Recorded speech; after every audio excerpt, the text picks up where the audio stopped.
right, so here we go. Yes, Palworld is getting bigger and better. We've got an entire roadmap laid out before us, thanks to the dev team. And mentioning the dev team, they've been busy in new interviews, spilling the beans about things like PvP, the current state of Palworld in early access compared to what it will be down the road. That's actually really interesting. Plus, one of the worst takes I have ever seen about this game.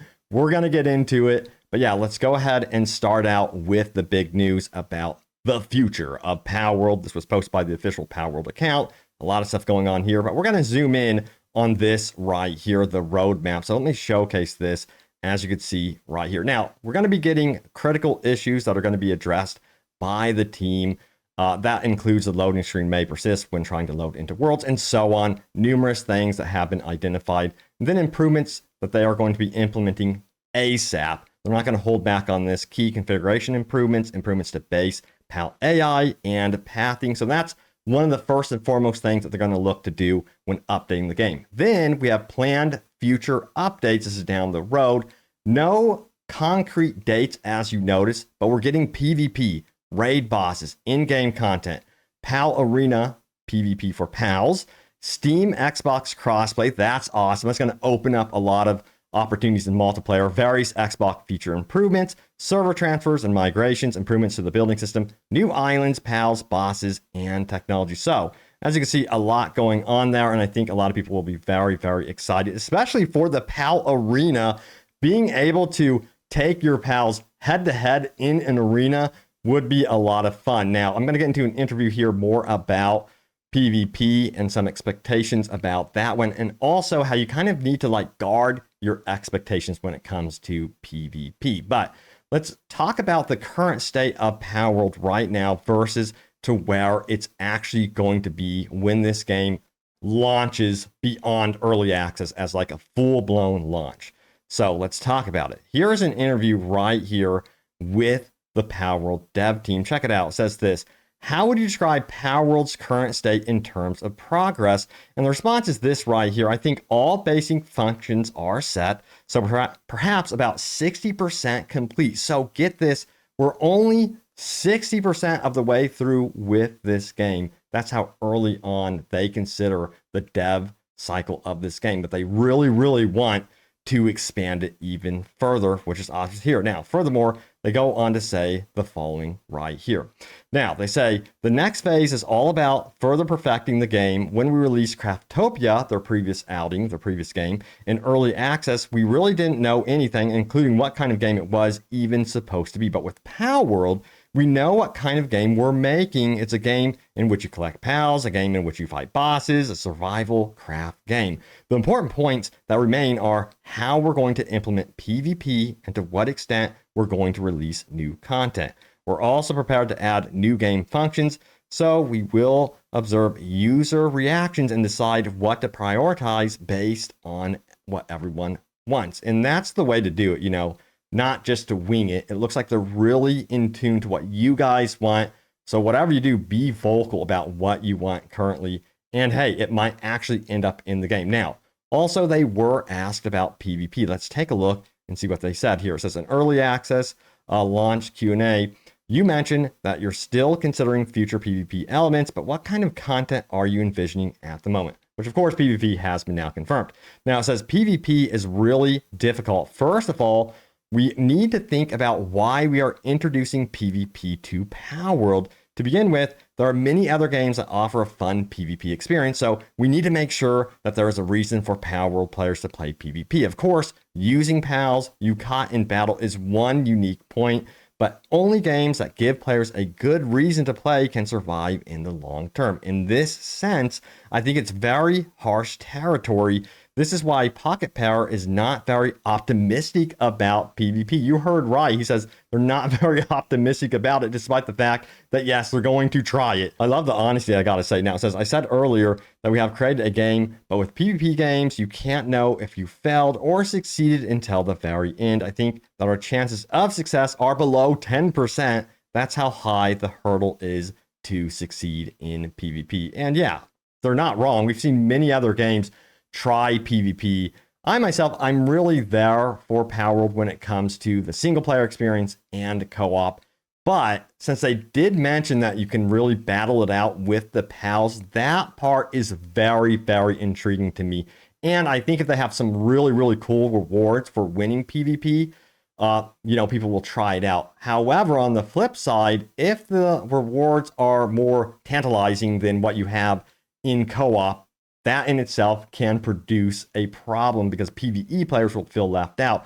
So they got to really balance this out, and I'm curious to see how they're going to tackle that issue if they have really cool rewards here. Now, furthermore, they go on to say this: when considering the reasons to introduce PvP to Palworld, the first thing that comes to mind is the battle format of pitting pals against each other. This could involve either pals fighting alone or alongside humans. Another thing to consider is formats such as competition format in an arena-like setting, or a format in which players can freely compete anywhere in the entire map in real time.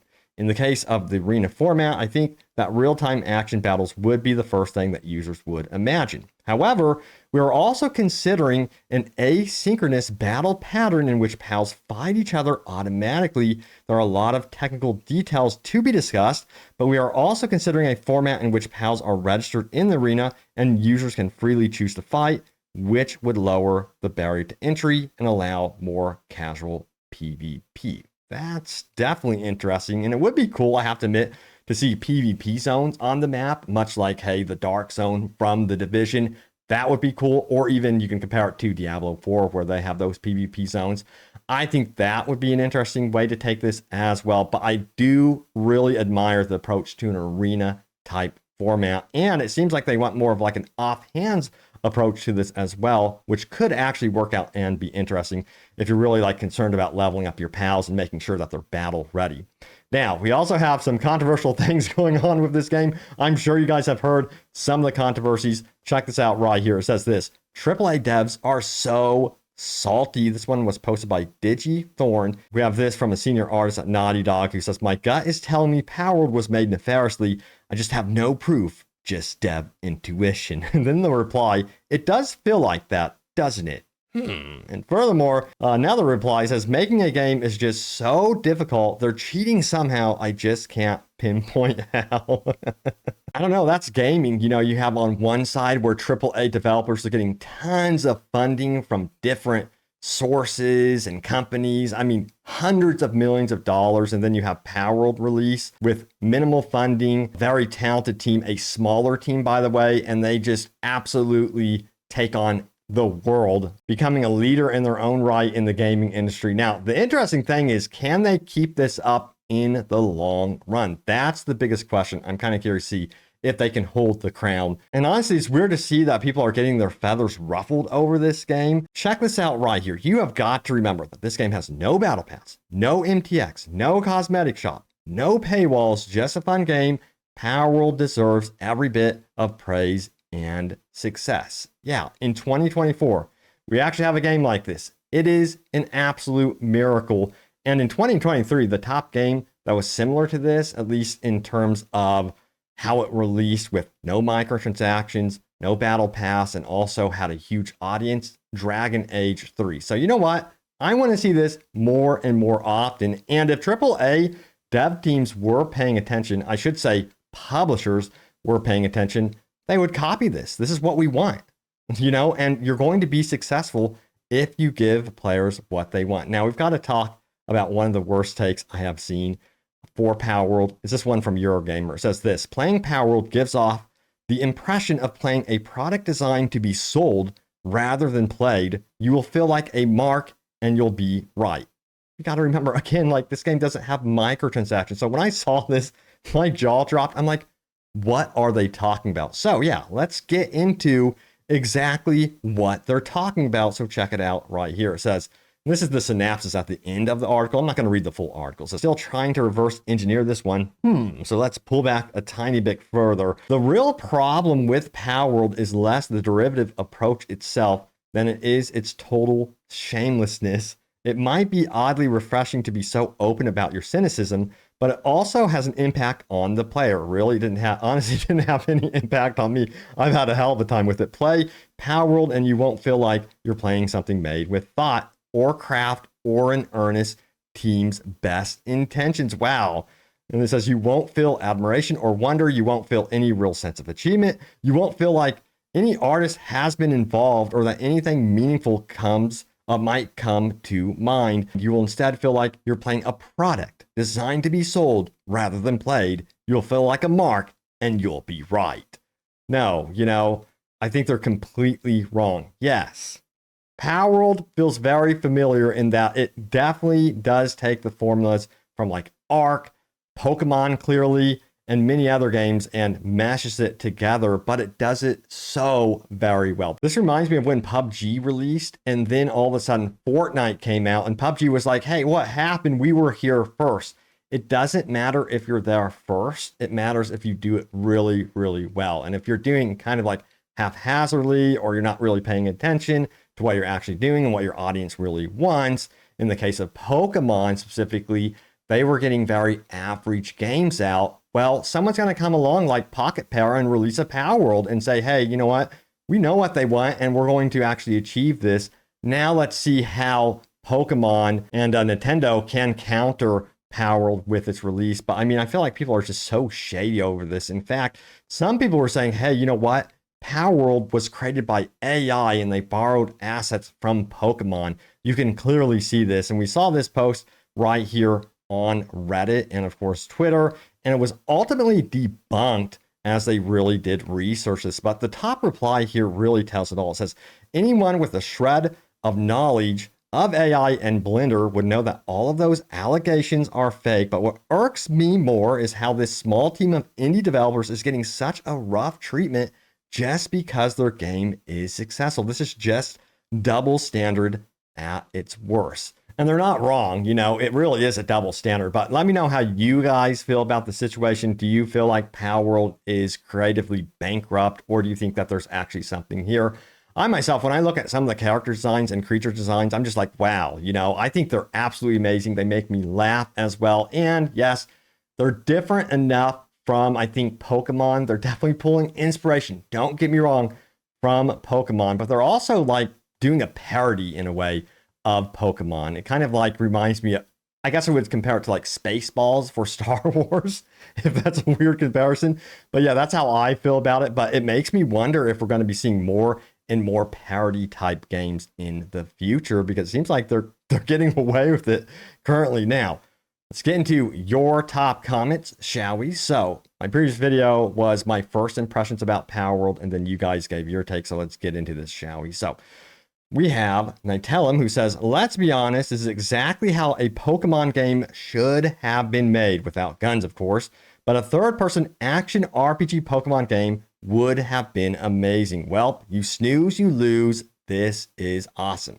87 upvotes. Seems like everyone totally agrees. Now, we also have Danny, who says, always want a Pokemon game like this where the creatures feel more real and practical. Mounted travel, visceral combat, raids, building things with your monsters. Looks like a fun sandbox, but I'm lowering my expectations. The studio's other game, Craftopia, has been in early access for 3 years now. Still looking forward to try it. It's amazing they made the jump, by the way, from Craftopia to Palworld. It seems like they really focused in and also said they're going to take their time. They were initially going to be releasing Palworld in August 2023, but they were like, you know what, hold up. This game is just not in a state that we're happy with, even for early access. And they delayed it by 6 months without telling anyone. And I have to say kudos to them for doing that for sure. Now, we also have Master Swisher, who says this right here. It says, I think it'd be really cool to see more wild pals doing things like gathering stone and ore, wood, berry bushes, etc., similarly to how they behave inside of your base. So yeah, it's been confirmed